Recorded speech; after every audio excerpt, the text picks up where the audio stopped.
हमारे प्रिय भाई बहनों को यीशु मसीह के नाम से हमारा नमस्कार, अभिनंदन। और आज के बाइबल वचन के वाचन के लिए आप सबों को स्वागत करते हैं। चलिए प्रार्थना करेंगे। हे पिता परमेश्वर, धन्यवाद देते हैं। मैं अपनी आंखें उस पर्वत की ओर उठाता हूँ जहां से मेरी सहायता आती है, और आसमान पृथ्वी को बनाया हुआ परमेश्वर की ओर से मेरी सहायता आएगी। आज वचन के जरिए हमारे विश्वास को दृढ़ कर और वचन सुनने वाले के जीवन में जो भी सहायता, जो भी मदद चाहिए, सब कुछ कर दे। यीशु मसीह के नाम से मांगते पिता, आमीन आमीन। यिर्मयाह 24 अध्याय में जाएंगे। जब बाबुल का राजा नबूकदनेस्सर यहोयाकीन के पुत्र यहूदा के राजा यकोन्याह को और यहूदा के हाकिमों और लोगारों और कारीगरों को बंधुआ करके यरूशलेम से बाबुल को ले गया, तब उसके बाद यहोवा ने मुझको अपने मंदिर के सामने रखे हुए अंजीरों के 2 टोकरे दिखाए। एक टोकरे में तो पहले से पक्के अच्छे अच्छे अंजीर थे, और दूसरे टोकरे में बहुत निकम्मे अंजीर थे, वरन वे ऐसे निकम्मे थे कि खाने के योग्य भी न थे। फिर यहोवा ने मुझसे पूछा, हे यिर्मयाह, तो ये क्या देख पड़ता है? मैंने कहा, अंजीर। जो अंजीर अच्छे हैं सो तो बहुत ही अच्छे हैं, पर तो जो निकम्मे हैं सो बहुत ही निकम्मे हैं, वरन ऐसे निकम्मे हैं कि खाने के योग्य भी नहीं हैं। तब यहोवा का यह वचन मेरे पास पहुंचा कि इजराइल का परमेश्वर यहोवा यूं कहता है, जैसे अच्छे अंजीरों को वैसा ही मैं यहूदी बंधुओं को, जिन्हें मैंने इस स्थान से कसदियों के देश में भेज दिया है, देखकर प्रसन्न होऊंगा। मैं उन पर कृपा दृष्टि रखूंगा और उनको इस देश में लौटा ले आऊंगा, और उन्हें नाश न करूंगा परंतु बनाऊंगा, उन्हें उखाड़ न डालूंगा परंतु लगाए रखूंगा। मैं उनका ऐसा मन कर दूंगा कि वे मुझे जानेंगे कि मैं यहोवा हूं, और वे मेरी प्रजा ठहरेंगे, और मैं उनका परमेश्वर ठहरूंगा, क्योंकि वे मेरी ओर सारे मन से फिरेंगे। परंतु जैसे निकम्मे अंजीर निकम्मे होने के कारण खाए नहीं जाते, उसी प्रकार से मैं यहूदा के राजा सिदकिय्याह और उसके हाकिमों और बचे हुए यरूशलेमियों को, जो इस देश में व मिस्र में रह गए हैं, छोड़ दूंगा। इस कारण वे पृथ्वी के राज्य राज्य में मारे मारे फिरते हुए दुख भोगते रहेंगे, और जितने स्थानों में मैं उन्हें बरबस निकाल दूंगा, उन सबों में वे नामधराई और दुष्टान और श्राप का विषय होंगे। और मैं उनमें तलवार चलाऊंगा और महंगी और मरी फैलाऊंगा, और अंत में इस देश में से जिससे मैंने उनके पुरखाओं को और उनको दिया, वे मिट जाएंगे। यिर्मयाह 25 अध्याय। ओशिया के पुत्र यहूदा के राजा यहोयाकीन के राज्य के 4थे वर्ष में, जो बाबुल के राजा नबूकदनेस्सर के राज्य का पहला वर्ष था, यहोवा का जो वचन यिर्मयाह नबी के पास पहुंचा, और जिसे यिर्मयाह नबी ने सब यहूदियों और यरूशलेम के सब निवासियों से कहा, वो यह है। आमोन के पुत्र यहूदा के राजा योशिय्याह के राज्य के 13वें वर्ष से लेकर आज के दिन तक, अर्थात 23 वर्ष से यहोवा का वचन मेरे पास पहुंचता आया है, और मैं उसे बड़े यत्न के साथ तुमसे कहता आया हूं, पर तो तुमने उसे नहीं सुना। और यद्यपि यहोवा तुम्हारे पास अपने सारे दासों अथवा भविष्यद्वक्ताओं को भी यह कहने के लिए बड़े यत्न से भेजता आया है कि अपनी अपनी बुरी चाल और अपने अपने बुरे कामों से फिरो, तब जो देश यहोवा ने प्राचीन काल में तुम्हारे पितरों को और तुमको भी सदा के लिए दिया है, उस पर बसे रहने पाओगे। पर तो तुमने न तो सुना और न कान लगाया है, और दूसरे देवताओं के पीछे होकर उनकी उपासना और उनको दंडवत मत करो, और न अपनी बनाई हुई वस्तुओं के द्वारा मुझे रिस दिलाओ, तब मैं तुम्हारी कुछ हानि न करूंगा। यह सुनने पर भी तुमने मेरी नहीं मानी, वरन अपनी बनाई हुई वस्तुओं के द्वारा मुझे रिस दिलाते आए हो, जिससे तुम्हारी हानि ही हो सकती है। यहोवा की यही वाणी है। इसलिए सेनाओं का यहोवा यूं कहता है कि तुमने जो मेरे वचन नहीं माने, इसलिए सुनो, मैं उत्तर में रहने वाले सब कुलों को बुलाऊंगा और अपने दास बाबुल के राजा नबूकदनेस्सर को बुलवा भेजूंगा और उन सबों को इस देश और इसके निवासियों के विरुद्ध और उसके आसपास की सब जातियों के विरुद्ध भी ले आऊंगा और इन सब देशों का मैं सत्यानाश करके उन्हें ऐसा उजाड़ दूंगा कि लोग इन्हें देखकर ताली बजाएंगे, वरन ये सदा उजड़े ही रहेंगे। यहोवा की यही वाणी है। और मैं ऐसा करूंगा कि इनमें न तो हर्ष और न आनंद का शब्द सुनाई पड़ेगा और न दूल्हे व दुल्हन का और न चक्की का भी शब्द सुनाई पड़ेगा और न इनमें दिया जलेगा। सारी जातियों का एक देश उजाड़ी उजाड़ होगा और ये सब जातियां 70 वर्ष तक बाबुल के राजा के अधीन रहेंगी। जब 70 वर्ष बीत चुके तब मैं बाबुल के राजा और उस जाति के लोगों और कसदियों के देश के सब निवासियों अधर्म का दंड दूंगा, यहोवा की वाणी है, और उस देश को सदा के लिए उजाड़ दूंगा। मैं उस देश में अपने वे सब वचन पूरे करूंगा जो मैंने उसके विषय में कहे हैं और जितने वचन यिर्मयाह ने सारी जातियों के विरुद्ध भविष्यवाणी करके पुस्तक में लिखे हैं, क्योंकि बहुत सी जातियों के लोग और बड़े बड़े राजा भी उनसे अपनी सेवा कराएंगे और मैं उनको उनके करनी का फल भुगताऊंगा। इस्राएल के परमेश्वर यहोवा ने मुझसे यूं कहा, मेरे हाथ से इस जल जलाहट के दाख मधु का कटोरा लेकर उन सब जातियों को पिला दे जिनके पास मैं तुझे भेजता हूं। वे उसे पीकर उस तलवार के कारण जो मैं उनके बीच में चलाऊंगा लड़खड़ आएंगे और बावले हो जाएंगे। सो मैंने यहोवा के हाथ से वह कटोरा लेकर उन सब जातियों को जिनके पास यहोवा ने मुझे भेजा पिला दिया, अर्थात यरूशलेम और यहूदा के नगरों के निवासियों और उनके राजाओं और हाकिमों को पिलाया, ताकि उनका देश उजाड़ हो जाए और लोग ताली बजाएं और उसकी उपमा देकर शाप दिया करे, जैसा आजकल होता है।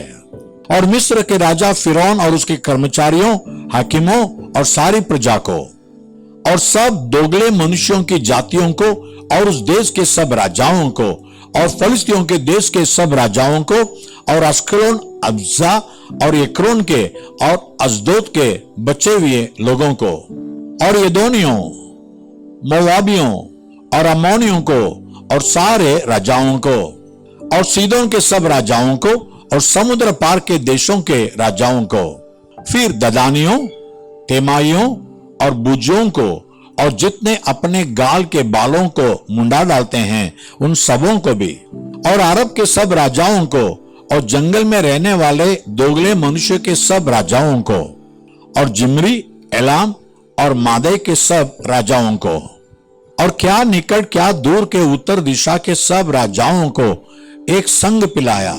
निदान धरती पर मैं रहने वाले जगत के राज्यों के सब लोगों को मैंने पिलाया, और इन सब के पीछे शीशे के राजा को भी पीना पड़ेगा। तब तो उनसे यह कहना, सेनाओं का यहोवा जो इज़राइल का परमेश्वर है यूं कहता है, पियो और मतवाले हो और चाट करो, गिर पड़ो और फिर कभी न उठो, क्योंकि यह उस तलवार के कारण से होगा जो मैं तुम्हारे बीच में चलाऊंगा। और यदि वे तेरे हाथ से यह कटोरा लेकर पीने से इनकार करें तो उनसे कहना, सेनाओं का यहोवा यूं कहता है कि तुमको निश्चय पीना पड़ेगा। देखो, जो नगर मेरा कहलाता है मैं पहले उसी में विपत्ति डालने लगूंगा, फिर क्या तुम लोग निर्दोष ठहर के बचोगे? तुम निर्दोष ठहर के न बचोगे, क्योंकि मैं पृथ्वी के सब रहने वालों पर तलवार चलाने पर हूं। सेनाओं के यहोवा की यही वाणी है। इतनी बातें भविष्यवाणी की रीति पर उनसे कहकर यह भी कहना, यहोवा ऊपर से गरजेगा और अपने उसी पवित्र धाम में से अपना शब्द सुनाएगा। वह अपनी चराई के स्थान के विरुद्ध जोर से गरजेगा। वह पृथ्वी के सारे निवासियों के विरुद्ध भी दाग लताड़ने वालों की नाई ललकारेगा। पृथ्वी की चोर लोभ भी कोलाहल होगा, क्योंकि सब जातियों से यहोवा का मुकदमा है। वह सब मनुष्यों से वाद विवाद करेगा और दुष्टों को तलवार के वंश में कर देगा। सेनाओं का यहोवा यूं कहता है, देखो, विपत्ति एक जाति से दूसरी जाति में फैलेगी और बड़ी आंधी पृथ्वी की चोर से उठेगी। उस समय यहोवा के मारे हुओं की लोतें पृथ्वी की एक चोर से दूसरी चोर तक पड़ी रहेंगी। उनके लिए कोई रोने पीटने वाला न रहेगा और उनकी लोतें न तो बटोरी जाएंगी और न कब्रों में रखी जाएंगी। वे भूमि के ऊपर खाद की नाई पड़ी रहेंगी। हे चरवाहों, हाय हाय करो और चिल्लाओ। हे बलवंत मेढ़ों और बकरों, राख में लौटो, क्योंकि तुम्हारे वध होने का दिन आ पहुंचे हैं और मैं मनभाव पर्तन की नाई तुम्हारा सत्यानाश करूंगा। उस समय न तो चरवाहों के भागने के लिए कोई स्थान रहेगा और न बलवंत मेढ़े और बकरे भागने पाएंगे। चरवाहों की चिल्लाहट और बलवंत भेड़ों और बकरों के मिमियाने का शब्द सुनाई पड़ता है, क्योंकि यहोवा उनकी चराई को नाश करेगा। और यहोवा के क्रोध भड़कने के कारण शांति के स्थान नष्ट हो जाएंगे। जिन वासस्थानों में अब शांति है वे नष्ट हो जाएंगे। युवा सिंह की नाई वह अपने ठौर को छोड़कर निकलता है, क्योंकि अंधेर करने हारी तलवार और उसके भड़के हुए कोप के कारण उनका देश उजाड़ हो गया है। एस्किएल पहला अध्याय। 30वें वर्ष के चौथे महीने के 5वें दिन मैं बंधुओं के बीच कबार नदी के तीर पर था। तब स्वर्ग खुल गया और मैंने परमेश्वर के दर्शन पाए। यहोयाकीम राजा की बंधुआई के 5वें वर्ष के चौथे महीने के 5वें दिन को कसदियों के देश में कबार नदी के तीर पर यहोवा का वचन बूजी के पुत्र यहेजकेल याजक के पास पहुंचा और यहोवा की शक्ति उस पर वहीं प्रकट हुई। जब मैं देखने लगा तो क्या देखता हूं कि उत्तर दिशा से बड़ी घटा और लहराती हुई आग सहित बड़ी आंधी आ रही है और घटा के चारों ओर प्रकाश और आग के बीचों बीच से जलकाया हुआ पीतल सा कुछ दिखाई पड़ता है। फिर उसके बीच से 4 जीवधारियों के समान कुछ निकले और उनका रूप मनुष्य के समान था, पर तो उनमें से हर एक के 4-4 मुख और 4-4 पंख थे। उनके पांव सीधे थे और उनके पांवों के तलुए बछड़ों के खुरों के से थे और वे जलकाए हुए पीतल की नाई चमकते थे। उनके चारों अलंग पर पंखों के नीचे मनुष्य के से हाथ थे और उन चारों के मुख और पंख इस प्रकार के थे। उनके पंख एक दूसरे से परस्पर मिले हुए थे। वे अपने अपने सामने सीधे ही चलते हुए मुड़ते नहीं थे।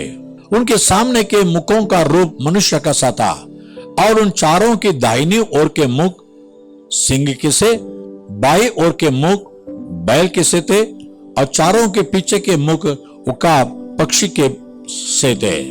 उनके चेहरे ऐसे थे और उनके मुख और पंख ऊपर की ओर अलग अलग थे। हर एक जीवधारी के 2-2 पंख थे जो एक दूसरे से पंखों से मिले हुए थे और 2-2 पंखों से उनका शरीर ढांपा हुआ था और वे सीधे अपने अपने सामने ही चलते थे। जिधर आत्मा जाना चाहता था वे उधर ही जाते थे और चलते समय मुड़ते नहीं थे। और जीवधारियों के रूप अंगारों और जलते हुए पलितों के समान दिखाई देते थे और वह आग जीवधारियों के बीच इधर उग्र चलती फिरती हुई बड़ा प्रकाश देती रही और उस आग से बिजली निकलती थी और जीवधारियों का चलना फिरना बिजली का सा था। जब मैं जीवधारियों को देख ही रहा था तो क्या देखा कि भूमि पर उनके पास चारों मुखों की गिनती के अनुसार एक एक पहिया था। पहियों का रूप और बनावट फिरोजे की सी थी और चारों का एक ही रूप था और उनका रूप और बनावट ऐसी थी जैसे एक पहिए के बीच दूसरा पहिया हो। चलते समय वे अपनी चारों अलंगों की ओर चल सकते थे और चलने में मुड़ते नहीं थे। और उन चारों पहियों के गेरे बहुत बड़े और डरावने थे और उनके गेरों में चारों ओर आंखें ही आंखें भरी हुई थी। और जब जीवधारी चलते थे तब पहिए भी उनके साथ चलते थे और जब दीवदारी भूमि पर से उठते थे तब पहिए भी उठते थे। जिधर आत्मा जाना चाहती थी उधर ही वे जाते, और पहिए जीवधारियों के साथ उठते थे क्योंकि उनकी आत्मा पहियों में थी। जब वे चलते थे तब ये भी चलते थे, और जब वे खड़े होते थे तब ये भी खड़े होते थे, और जब वे भूमि पर से उठते थे तब पहिए भी उनके साथ उठते थे क्योंकि जीवधारियों की आत्मा पहियों में थी। जीवधारी के सिरों के ऊपर आकाश मंडल सा कुछ था जो बर्फ की नाई भयानक रीति से चमकता था, और वह उनके सिरों के ऊपर फैला हुआ था। और आकाश मंडल के नीचे उनके पंख एक दूसरे की ओर सीधे फैले हुए थे, और हर एक जीवधारी के दो दो और पंख थे जिनसे उनके शरीर दबे हुए थे। और उनके चलते समय उनके पंखों की फड़फड़ाहट की आहट मुझे बहुत से जल व सर्प शक्तिमान की वाणी व सेना के हलचल की सी सुनाई पड़ती थी। और जब वे खड़े होते थे तब अपने पंख लटका लेते थे। फिर उनके सिरों के ऊपर जो आकाश मंडल था उसके ऊपर से एक शब्द सुनाई पड़ता था, और जब वे खड़े होते थे तब अपने पंख लटका लेते थे। और जो आकाश मंडल उनके सिरों के ऊपर था उसके ऊपर मानो कुछ नीलम का बना हुआ सिंहासन था। इस सिंहासन के ऊपर मनुष्य के समान कोई दिखाई देता था, और उसकी मानो कमर से लेकर ऊपर की ओर मुझे जलकाया हुआ पीतल सा दिखाई पड़ा, और उसके भीतर और चारों ओर आग सी दिखाई पड़ती थी। फिर उस मनुष्य की कमर से लेकर नीचे की ओर भी मुझे कुछ आग सी दिखाई पड़ती थी, और उसके चारों ओर प्रकाश था। जैसा वर्षा के दिन बादल में धनुष दिखाई पड़ता है वैसे ही चारों ओर का प्रकाश दिखाई देता था। यहोवा के तेज का रूप ऐसा ही था, और उसे देखकर मैं मुंह के बल गिरा। तब मैंने एक शब्द सुना जैसे कोई बातें करता है। एसेकिएल 2 अध्याय।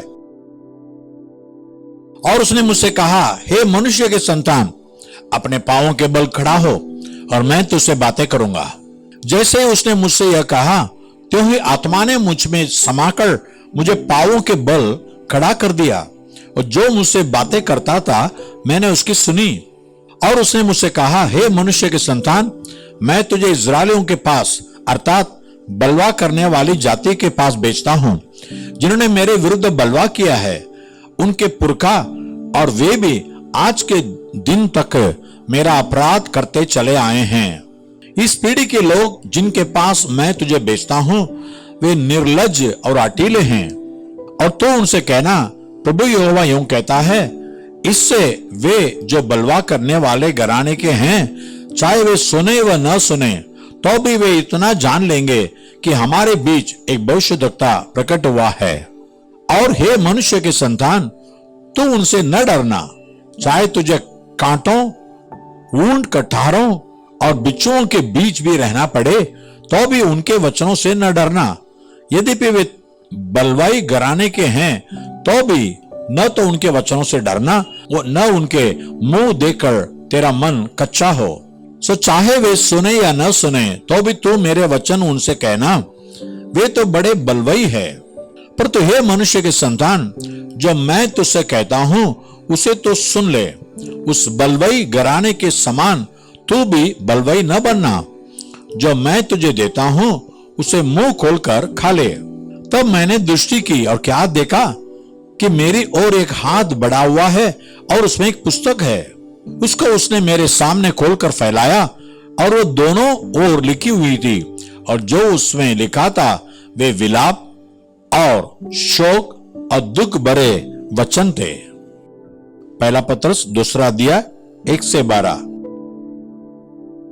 इसलिए सब प्रकार का बैर भाव और छल और कपट और डाग और बदनामी को दूर रख करके नए जन्म हुए बच्चों की नाई निर्मल आत्मिक दूध की लालसा करो, ताकि उसके द्वारा उद्धार पाने के लिए बढ़ते जाओ।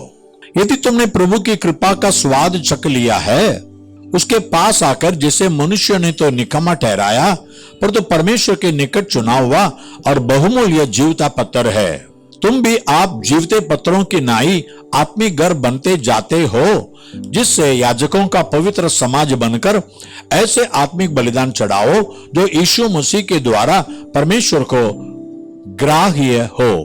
इस कारण पवित्र शास्त्र में भी आया है कि देखो, मैं सिय्योन में कोने के सिरे का चुनाव हुआ और बहुमूल्य पत्थर धरता हूं, और जो कोई उस पर विश्वास करेगा वह किसी रीति से लज्जित नहीं होगा। सो तुम्हारे लिए जो विश्वास करते हो वो तो बहुमूल्य है, पर जो विश्वास नहीं करते उनके लिए जिस पत्थर को राजमिस्त्रों ने निकम्मा ठहराया था वही कोने का सिरा हो गया और ठेस लगने का पत्थर और ठोकर खाने की चट्टान हो गया है, क्योंकि वे तो वचन को न मानकर ठोकर खाते हैं और इसी के लिए वे ठहराए भी गए थे। पर तो तुम एक चुना हुआ वंश और राजपदधारी याजकों का समाज और पवित्र लोग और परमेश्वर की निज प्रजा हो, इसलिए कि जिसने तुम्हें अंधकार में से अपनी अद्भुत ज्योति में बुलाया है उसके गुण प्रकट करो। तुम पहले तो कुछ भी नहीं थे, पर अब परमेश्वर की प्रजा हो। तुम पर दया नहीं हुई थी, पर अब तुम पर दया हुई है। हे प्रियो, मैं तुमसे विनती करता हूं कि तुम अपने आप को परदेशी और यात्री जानकर उस सांसारिक अभिलाषाओं से जो आत्मा से युद्ध करती है बचे रहो। अन्य जातियों में तुम्हारा चाल चलन भला हो, इसलिए कि जिन जिन बातों में वे तुम्हें कुकर्मी जानकर बदनाम करते हैं, वे तुम्हारे भले कामों को देखकर उन्हीं के कारण कृपा दृष्टि के दिन परमेश्वर की महिमा करे। आइए प्रार्थना करें। प्यारे पिता परमेश्वर, धन्यवाद देते हैं, एक कृपा दृष्टि की दिन आने वाली है, यानी यीशु मसीह का प्रकट होने का एक दिन आने वाला है। आज कुछ लोग हमारे पवित्र जीवन, विश्वासी जीवन, अच्छे जीवन को देखकर शायद हमारे बदनाम करे, टट्टे उड़ाए, लेकिन जैसा वचन लिखा है, परमेश्वर के उस दिन वे शर्माए जाएंगे कि इन्हें क्यों हमने ऐसा बदनाम किया। हाँ प्रभु, हम किसी को बदनाम नहीं करना चाहिए, किसी को ठेस नहीं पहुंचाना चाहिए। कोई प्रभु यीशु मसीह के मारे गवाही देते हैं, उनको सताने की कोशिश न करे, क्योंकि प्रभु का आगमन के दिन में इन सब का न्याय होने वाला है। आज हम परमेश्वर का भय मानकर चलने के लिए हमें मदद कर, और प्रभु के लिए निडर होकर, भले लोग हमें निकम्मा ठहराए, परमेश्वर हमें सर का कोने का पत्थर बनाएगा, सबके ऊपर ऊंचा खड़ा करेगा। यही विश्वास से अपने आप को सौंपते हैं प्रभु। वचन सुने हुए हर एक की जीवन में से काम कर, यीशु मसीह के नाम से मांगते पिता, आमीन और आमीन। God bless you. प्रभु आपका आशीष करे। आमीन।